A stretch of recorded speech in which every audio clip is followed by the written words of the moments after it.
Hello, friends, and welcome to Sleep Tight Stories. We have introduced a number of ways you can support Sleep Tight Stories and help us to continue to bring some calm and a little joy at sleep time.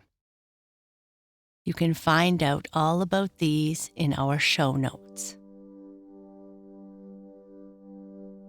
I'd like to give a shout out to Kanza, Clementine and Milo, Tom and Olivia, Rainy, Grace and Willow Rose, Carrie and Abby, Kaiten, Emberly Field, and Dottie and Luna.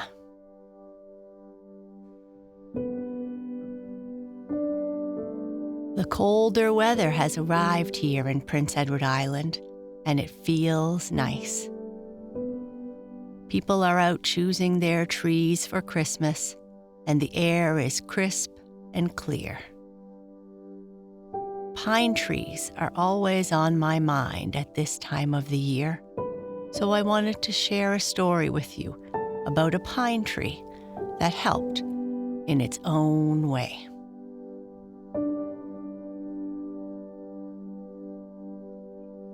How the pine tree did some good.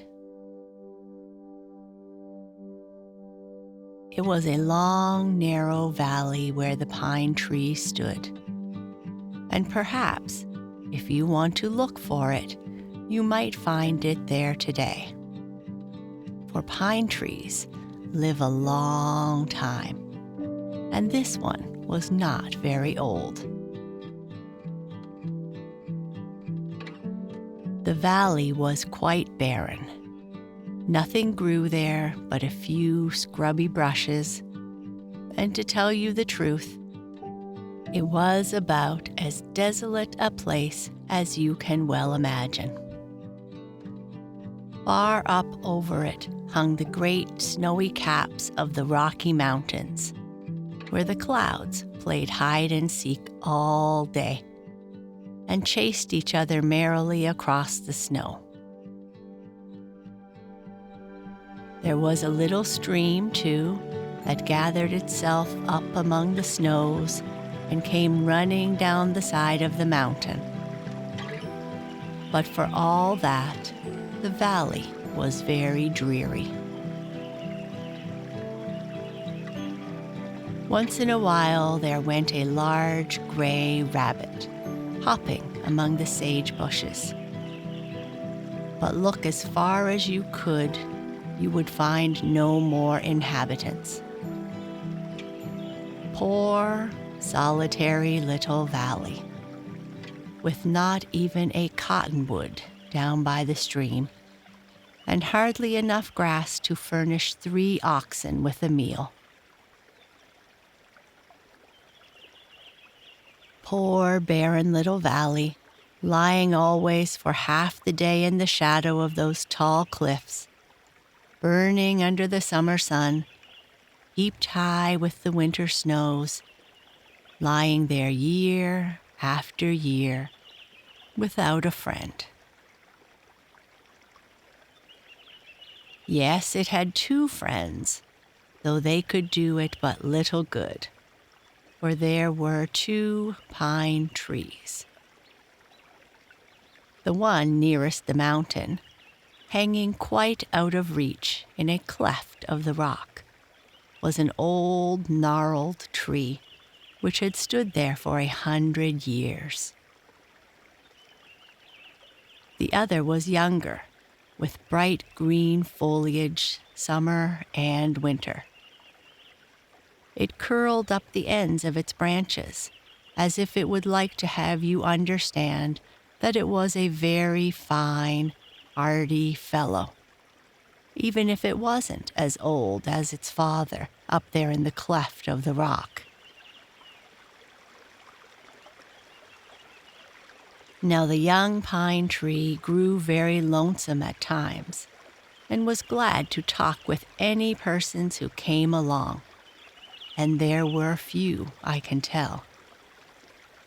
Occasionally it would look lovingly up to the father pine and wonder if it could make him hear what it said. It would rustle its branches and shout by the hour. But the father pine heard him only once, and then the words were so mixed with falling snow that it was really impossible to say what they meant. So the pine tree was very lonesome, and no wonder. "I wish I knew of what good I am," he said to the gray rabbit one day. "I wish I knew, I wish I knew." And he rustled his branches until they all seemed to say, "Wish I knew, wish I knew." "Oh, pshaw," said the rabbit. "I wouldn't concern myself much about that. Someday you'll find out." "But do tell me," persisted the pine tree, "of what good you think I am." "Well," answered the rabbit, sitting up on her hind paws and washing her face with her front ones, in order that company shouldn't see her unless she looked trim and tidy. "Well," said the rabbit, "I can't exactly say myself what it is. If you don't help one, you help another, and that's right enough, isn't it? As for me, I take care of my family. I hop around among the sage bushes and get their breakfast and dinner and supper. I have plenty to do, I assure you, and you must really excuse me now, for I have to be off." "I wish I was a hare," muttered the pine tree to himself. "I think I could do some good then, for I should have a family to support. But I know I can't now." Then he called across to the little stream and asked the same question of him. And the stream rippled along and danced in the sunshine and answered him. "I go on errands for the big mountain all day. I carried one of your cones not long ago to a point of land 20 miles off. And there now is a pine tree that looks just like you. But I must run along. I am so busy. I can't tell you of what good you are. You must wait and see." And the little stream danced on. "I wish I were a stream," thought the pine tree. "Anything but being tied down to this spot for years. That is unfair. The rabbit can run around, and so can the stream. But I must stand still forever." By and by, the summer passed into autumn, and the autumn into winter, and the snowflakes began to fall. "Hello," said the first one, all in a flutter, as she dropped on the pine tree. But he shook her off, and she fell still farther down on the ground. The pine tree was getting very churlish and cross lately. However, the snow didn't stop for all that, and very soon there was a white robe over all the narrow valley. The pine tree had no one to talk with now. The stream had covered himself in with ice and snow and wasn't to be seen. The hare had to hop around very industriously to get enough for her children to eat, and the sagebrushes were always low-minded fellows and couldn't begin to keep up a 10-minute conversation. At last there came a solitary figure across the valley, making its way straight for the pine tree.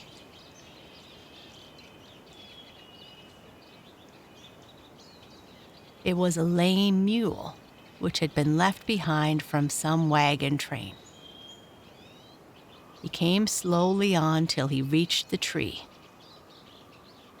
Now the pine, in shaking off the snow, had shaken down some cones as well, and they lay on the snow. These the mule picked up and began to eat. "Oh ho," said the tree. "I never knew those things were fit to eat before." "Didn't you?" replied the mule. "Why, I have lived on these things, as you call them, ever since I left the wagons. I am going back on the Oregon Trail, and I shan't see you again. Accept my thanks for breakfast. Goodbye." And he moved off to the other end of the valley and disappeared among the rocks. "Well," exclaimed the pine tree, "that's something at all events." And he shook down a number of cones on the snow. He was really happier than he had ever been before, and with good reason, too.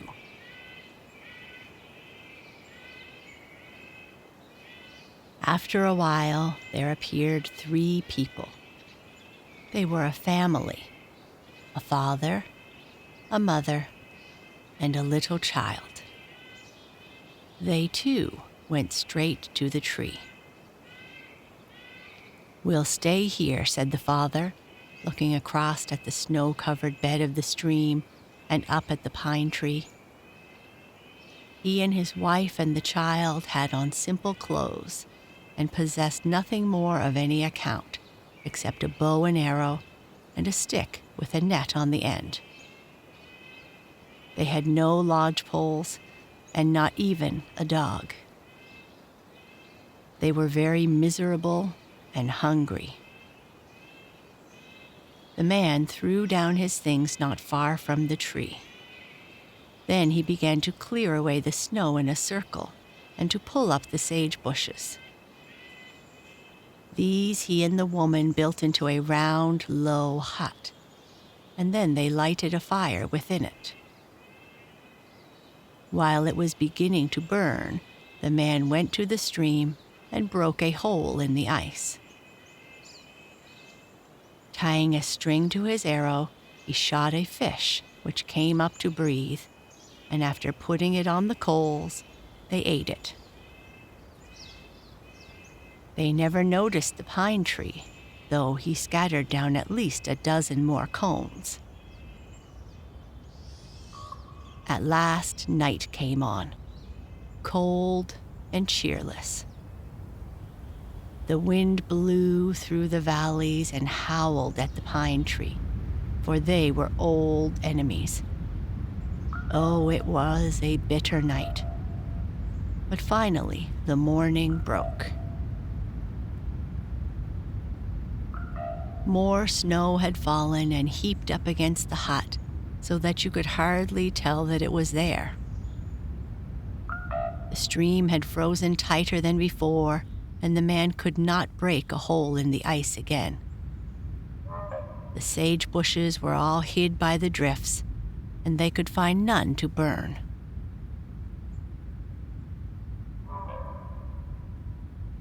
Then they turned to the pine tree.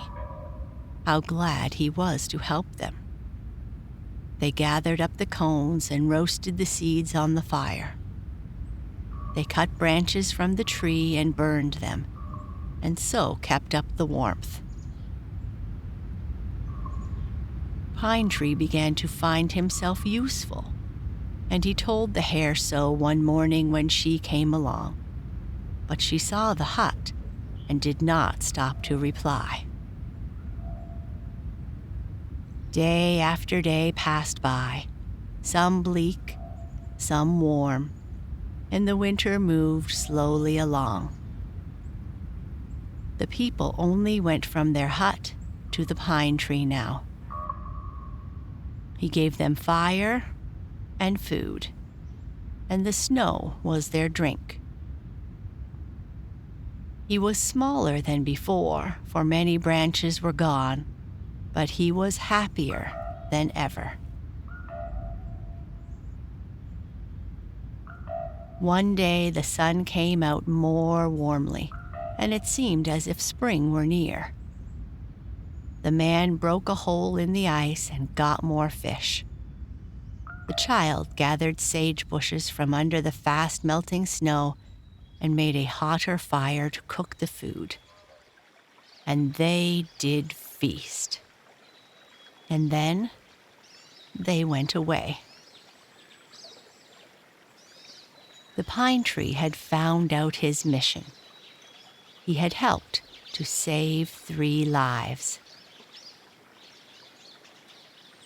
In the summer, there came along a band of explorers, and one, the botanist of the party, stopped beside our pine tree.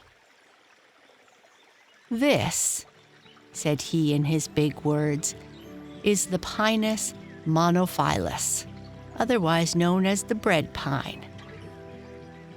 He looked at the deserted hut and passed his hand over his forehead. "How strange it is," he said. "This pine tree must have kept a whole family from cold and starvation last winter.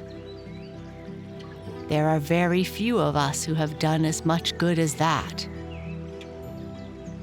And when he went away, he waved his hand to the tree and was thankful that it grew there. And the bread pine waved his branches in return and said to himself as he gazed after the departing band, "I will never complain again, for I have found out what a pleasant thing it is to do good.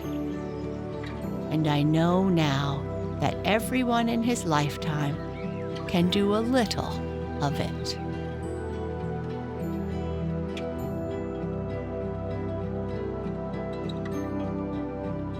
And that's the end of this episode. Good night. Sleep tight.